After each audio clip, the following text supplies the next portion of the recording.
আপু আসসালামু আলাইকুম। ওয়ালাইকুম সালাম। কেমন আছেন? আছি আলহামদুলিল্লাহ, ভালো ভাইয়া। তো আসলে এই যে ক্যামেরার সামনে কেন আসছেন? ক্যামেরার সামনে আসছি ভাইয়া, মানুষ তো আর আসে না, সাজে পড়ে আসছি, ধরেন আর্থিক সমস্যা আছে এর জন্য। আচ্ছা, তো এই যে আর্থিক সমস্যা কেন? আপনার ফ্যামিলি মেম্বার কয়জন, কিংবা আপনার আমার ফ্যামিলি গ্রামের মেম্বার বাড়ি কোথায় সেটা একটু আমার বলবেন। গ্রামের বাড়ি রংপুরে। তো আমরা ফ্যামিলি মেম্বার 6 জন ছিলাম, ভালোই, আমাদের সংসারটা অনেক ভালোই চলতেছিল। তারপরে হঠাৎ করে আমি ছোট থাকা অনেক সমস্যায় পড়ে, তারপরে মা বাবা ভারতে চলে যাওয়ার পর আমার আন্টির কাছে পালক দিয়ে যায়। ধরুন অভাবে চলে গেছে ভারতে, পালক দিয়ে যাওয়ার পর এখন এখানেই আছে আন্টির কাছে, কিন্তু বড় হয়েছে এখন, আন্টি খাউন খরচ দেয় না, নিজেরটা আমরা নিজেই কইরা খাই, আমরা 2টা বোন, নিজেরটা নিজেই কইরা খাই। তো বৃষ্টির জন্য ভাই কাজে যাইতে পারি না এই কয়েকদিনে, এখন আর ধরেন খাইতে পড়তে পারতাছি না। আচ্ছা, আপনি কি কাজ করেন? আমি মানুষের বাসায় কাজ করি, তো এখন কাজ করতে পারতাছি না বইলা, রুম ভাড়া দিতে পারতাছি না বইলা ভাইয়া বাইরে রাইখা দিছে। এই যে এই বললে বয়সে মানুষের বাসায় কাজ করেন, আপনি তো দেখতে শুনতে মাশাআল্লাহ খুব সুন্দর। তো এই সুন্দর বয়সে হইলে কি আপনি হবে ভাই? মানুষের বাসায় কাজ করলে কোনো প্রবলেম হয় না? প্রবলেম তো অনেকই হয়, কি করবো, যে পেটে তো ভাত দিতে লাগবে ভাই। আন্টি খাউন খরচ দেয় না, এই যে কাজ করি না, আগের মাসের বেতন দেয়নি বলে রুমের ভাড়াও দিতে পারিনি, এর জন্য এখন ঘর থেকে বাইর করে দিছে। বাসা থেকে বের করে দিয়েছে? হ্যাঁ ভাই। আচ্ছা, এখন তাহলে এই যে বাসা থেকে বের করে দিয়েছে, আপনি কোথায় থাকেন? আমি বর্তমানে এখন ওখানেরই একটা বারিন্দায় থাকি ভাই। এখানে একটা বারিন্দায় থাকেন? তো হ্যাঁ। এই যে বারিন্দায় থাকেন, সেখানে কষ্ট হয় না আপনার? কষ্ট বলতে অনেকটাই তো কষ্ট হয় ভাই, কষ্টের কথা কারে বলবো ভাই। আচ্ছা, তো সেই কষ্টের কথাটা বলেন, আসলে আপনার কি কি ধরনের আমার কষ্টগুলো হয়? কষ্ট অনেকটাই ভাইয়া, ধরেন আসি আবার বলতাছে কেউ চইলা যান, বারিন্দায় থাকেন কেন, চইলা যান, তারা দিতেছে, ধরেন নির্লজ্জ একটা বেহায়ার মতো আমি ওখানে পড়ে আছি। কোন যদি কোনো ভাই আমার হেল্প সহযোগিতা আরো কি করে, যদি একটা রুম নিয়ে দিত আমার অনেকটাই ভালো হইতো। আচ্ছা, মানে একটা রুম হলে আপনার জন্য ভালো হয়। হ্যাঁ, সে যদি এই অভাবের সময় একটা রুম নিয়ে আমার পাশে থাকতো অনেকটাই ভালো হইতো। লেখাপড়া করেছেন?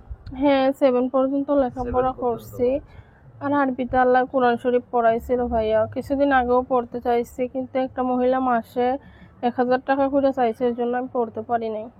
আচ্ছা, এই যে 1000 টাকা করে মহিলা চাইছে, কি এটা কি আরবি পড়াতে না বাংলা? না, কোরআন শরীফ পড়াইতে। কোরআন শরীফ পড়াইতে? হুম। তো এখন কি কোরআন শরীফ মানে আপনি পুরো কমপ্লিট করছেন না? না ভাইয়া, পারি নাই, বললাম না আর্থিক সমস্যায় পারি নাই। আচ্ছা, তাহলে আপনি কি একটু কোরআন শরীফ পড়তে চান? হ্যাঁ, আমার অনেক আশা ভাইয়া, এটা খতম দিতে অনেক আশা। আচ্ছা, খতম দেওয়া খুবই আশা। হুম। আচ্ছা, তো আসলে দর্শক আপনারা শুনলেন যে কোরআন শরীফ পড়তে চায়। এই সমাজে কিন্তু অনেক মানুষই আছে যারা কোরআন শরীফ পড়তে পারে পারে কিন্তু কোরআন শরীফ পড়ে না। আর এই বোনটি কোরআন শরীফ পড়ার জন্য চেষ্টা করতেছে। তো সমাজে যারা আছেন বিত্তশালীরা, তারা এই বোনটিকে একটু কোরআন শরীফ পড়ার মতো একটা ব্যবস্থা করে দিবে। তো আসলে আপনার বয়স কত এখন? আমার বয়স 20। আপনার বয়স 20। তো এই মানে এখন তো বিয়ের বয়স পার হয়ে যাচ্ছে। হ্যাঁ, তো বিয়ে শাদী বসছেন নাকি? বিয়ে শাদী বসবো, বললাম না এই অভাবের মাঝে ভাইয়া, এখনো যে বিয়ে আমার শাদী পাশে হয়নি? থাকতে পারবে না, আমার বিয়ে শাদী হয় নাই। আচ্ছা, বিয়ে শাদী বসতে চান? হ্যাঁ, চাই তো, বিয়ে তো একটা মেয়ে যেহেতু জন্ম নিয়েছে, মেয়ে হয়ে বিয়ে তো একদিন বসতেই হবে, আমি বিয়ে করব। হুম। যে আমার পাশে থাকতে পারবে এই কষ্টের সময়, আমি তাকে বিয়ে করব। আচ্ছা, এই কষ্টের সময় যে আপনার পাশে থাকবে, সেই আহ, আমার তা- ভালোবাসে, তাকেই ভালোবেসে তাকেই বিয়ে করব। আচ্ছা, আচ্ছা। তো আসলে আপনার পাশে যদি কেউ থাকতে চায়, কেউ যদি আপনার পাশে দাঁড়াইতে চায়, কিভাবে দাঁড়াবে সেটা একটু যদি এই বলতেন। যে আমার ফোন আছে ভাই, একটা ছোট ফোন আছে, ছোট ফোনে যোগাযোগ আমরা একটু করো। ফোনটা দেখি, একটু উঠেন তো। এই বাটন ফোন, এই যুগে কি কেউ বাটন ফোন ব্যবহার কি করে? করব ভাই, আমার টাকা পয়সা নাই। আচ্ছা, তো আপনার নাম্বারটা কি বলতে পারেন? না, আপনি বলেন, আমার ভুল হইতে পারে ভাই। আচ্ছা, দর্শক, আপনার নাম যেন কি বললেন?